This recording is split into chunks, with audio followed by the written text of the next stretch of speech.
Hello, we are back. My name's Andrew and we got another van for sale. This one is pretty similar to the last one, but it has enough that's different for me to feel like I ought to just make a new video. But we're gonna run through everything that's different. If you want to check out the old video just to get a more in-depth tour of everything, I'm gonna try to keep this one a little bit more concise. Leave a link in the description to the last one, but there's a lot to go over, so let's get into it. So this one's a 2022 Promaster. It has 4,700 miles on it. I'm really excited about this one particularly because I got one with all the highest trim options. And I gotta say, I'm converted. I don't think I'll ever be able to go back to just the base model Promasters. People often rag on the Promasters for being, just a cargo van. But really the things that are different about this one elevate it from your average cargo van to like a real passenger car, like a truck, or a comfortable vehicle. So let me get into that. So first off, these seats are just way nicer. We got fully adjustable angles, lumbar support. These swivels are factory swivels, so you don't have the added height that you typically would with an aftermarket. The lever is integrated into the seat already. And they spin around so smooth, lock in place. Checking out the cab, we got cruise control, lane assist, so it'll actually nudge you back into the center of the lane. This is super helpful on really long drives. There are all these little cameras around the perimeter of the van that are used for this smart parking feature. So you get a top-down view, you can really get a good idea. It's not the biggest vehicle, but it still can be a pain to park, but this parking assist really helps with that. 9-inch infotainment center. Yeah, it just has all the things you would expect in a modern car. A couple other smaller features on the higher trim, like additional charging ports.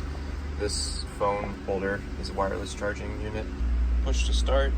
I like this little button on the left. It'll collapse the mirrors for you when you park. Both sides. Mirrors have this nifty little adjustability knob, so you don't have to do it manually anymore. The vehicle has these little buttons, file the handles that sense when you're nearby with the keys in your pocket. You can lock or unlock it. Individually, these little trim options don't make a huge deal, but together they really do enhance the driver experience. It's still probably not, your Mercedes Sprinter, but hopefully can save you, shit, depends on what the build is, but up to $100,000 just by going with a Promaster instead of a Sprinter. But anyway, let's get into the build itself. Let's start on the outside.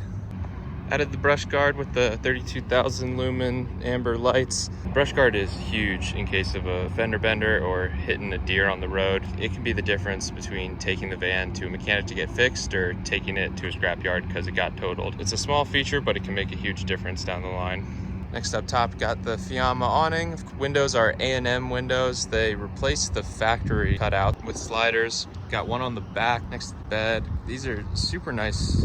When you don't want to run the AC, you can just have the max air fan going and getting a really consistent breeze throughout the van. Kind of what I'm doing right now. Speaking of which, up top, got the max air fan, Dometic RTX 2000 12-volt AC unit, WeBoost, and a Starlink dish permanently mounted. It's the standard dish.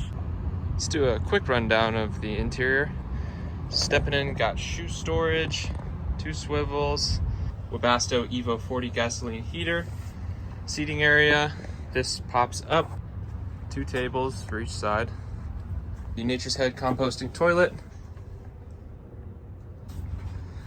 Whole kitchen area, real porcelain tile, 3-burner stovetop with an oven, full-size farmhouse sink, electrical controls, nice little shelf, trash can, 8 gallons, access to the gray water, and you can drain through it to the floor if needed. Check out the water system. Got a 2.5 gallon electric water heater, pump in your accumulator, put shut-off valves between all the different runs so that if you need to winterize it, you won't make a mess.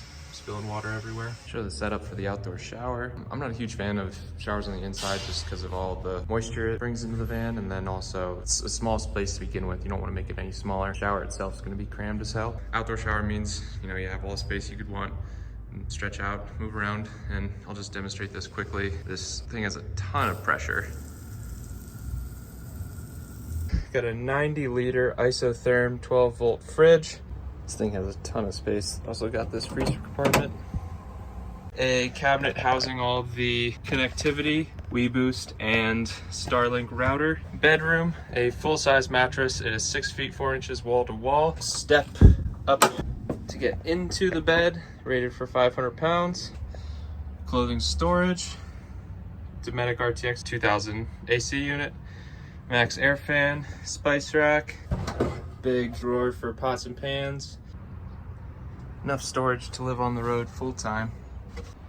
All these drawers on soft close sliders with magnetic latches to keep them closed while driving. Checking out the back, got 40 gallons of fresh water on the right. 400 amp hours of lithium on the left, controlled with a full Victron electric system. Have these Van Essential blackout window covers. They're insulated and they have these little magnetic tabs to keep them in place. Have them for every single window, so I mean, if you want to sleep in on a sunny day, no problem. It's kind of the quick and dirty tour. I went into a lot more detail in the last video on the last van. It looks exactly the same, so if you want to go watch that and get more details, I'll leave the link in the description. Quick note on the things you can't see. The full van is insulated with 1-inch polyiso and then a little bit of XPS in the lower cavities because there's more space, so I used 2-inch there. The doors and the rear doors and all the ribs and cavities of the van are insulated with mineral wool.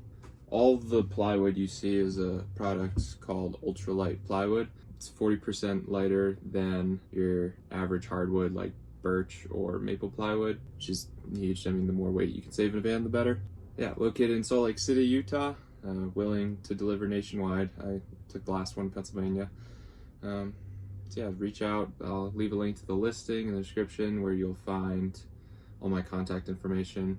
So yeah, reach out if you have any questions. You can always provide more info. Other than that, thanks for watching. Take care.